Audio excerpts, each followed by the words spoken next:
पूर्णमदः पूर्णमिदं पूर्णात् पूर्णमुदच्यते पूर्णस्य पूर्णमादाय पूर्णमेवावशिष्यते।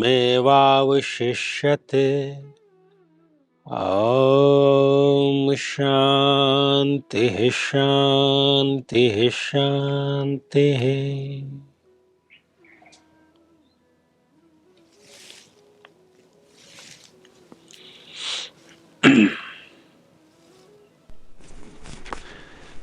गुरुदेव, गुरु के गुण ही शिष्यों पर प्रभाव डालते हैं। गुरु का नित्य ध्यान और नित्य चिंतन ही हमें मार्गदर्शन प्रदान करता है और साथ ही शांति भी प्रदान करता है। तो गुरु के गुणों की स्तुति कैसे की जाए? देखिए, कुछ चीजों का गुणगान, स्तुति बेहद होती है, सीमा के परे होती है। और वो इसलिए होती है क्योंकि वो बहुमूल्य नहीं, वो अमूल्य होती है। बहुमूल्य का क्या अर्थ है? जो बहुत महंगा हो वो बहुमूल्य है, और जिसकी कीमत ना चुकाई जा सके वो अमूल्य है, अनमोल है। तो गुरु तत्व के द्वारा जो चैतन्यता, जो प्रकाश, जो परम तत्व किसी शिष्य में उतरता है वो अनमोल है, उसकी कोई कीमत नहीं है। इसलिए जब भी इस प्रकार का कोई प्रश्न आता है, और बड़ी जाहिर सी बात है, जब शिष्य को इतना आनंद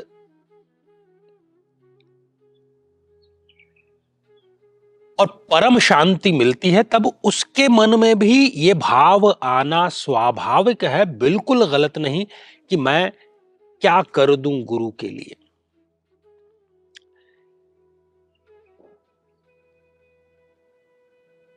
लेकिन जहां तक इसके पीछे की सच्चाई है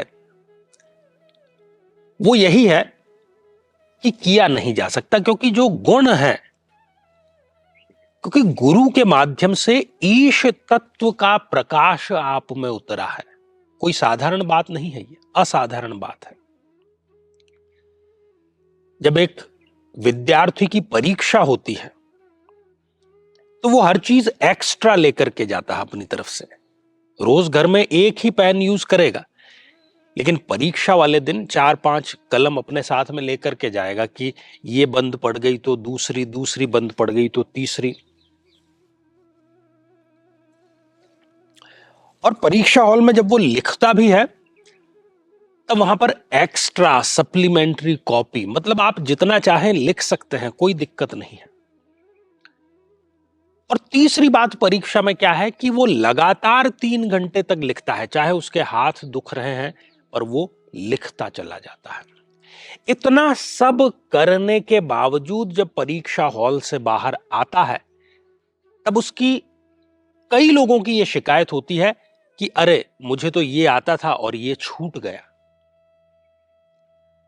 या मैं इस उत्तर को और बेहतर लिख सकता था।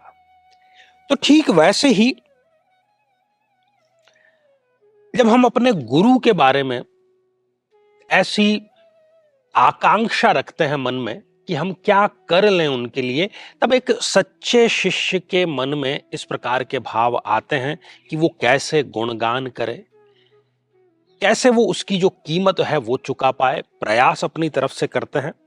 लेकिन बहुत सुंदर बात कही गई है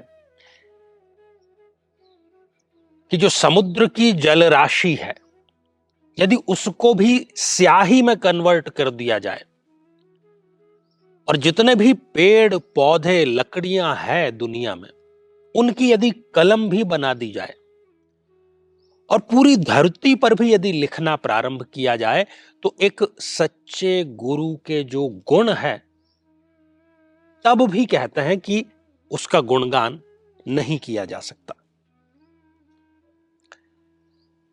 क्योंकि गुरु और शिष्य का जो संबंध है वो डिवाइन है,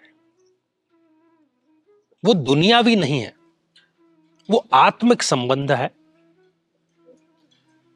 और वो एक महत्वपूर्ण कड़ी है शिष्य और परमात्मा के बीच में। और कई मामलों में तो वो परमात्मा से भी पहले,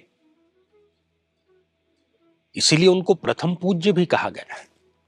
गुरु गोविंद में से जब चयन की बात आती है तो गुरु का ही चयन किया जाता है। तो इस प्रकार की जिज्ञासाओं के लिए यही है कि जब आपने गुरु दीक्षा प्राप्त कर ली है तो जो आपको निर्देश मिले हैं उनका आप पूरे सेवा भाव के साथ में, पूरी तन्मयता के साथ में, पूरी गहराई और पूरे समर्पण के साथ में यदि आप उसका पालन करते हैं, या गुरु के गुणों का जो बखान है वो इससे बेहतर संभव नहीं हो सकता।